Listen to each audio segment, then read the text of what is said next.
எதுக்கு எனக்கு இந்த மாதிரி டாஸ்க் எல்லாம் கொடுத்து. பழனிசாமி உனக்கு என்னடா ஆச்சு?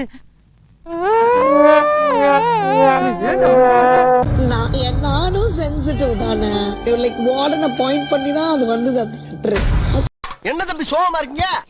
இங்க பாருங்க, வாழ்க்கைன்னா சில அடிகள் விழத்தான்.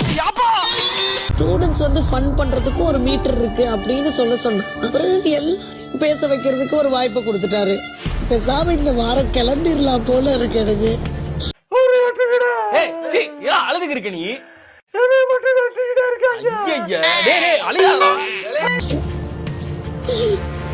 எல்லாத்துக்குமே ஏதாவது ஒன்று நடந்துகிட்டே இருக்கு. உன் மூஞ்சில காரி துப்புனாங்கல்ல, அத நீதான் துடைக்கணும். அடுத்தவனா வந்து நக்கி தொடப்பா.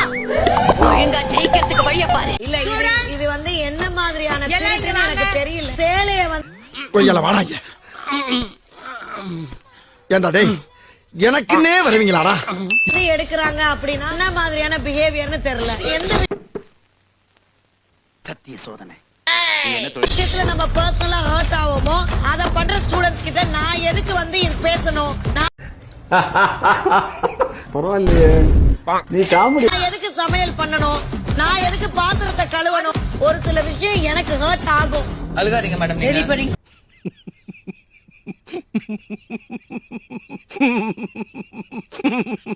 எங்க ரெண்டு பேரும் சர்ப்ரைஸ் போட்டு மீறி பண்ணிட்டே இருக்கும்போது எனக்கு கடுப்பாகுமா?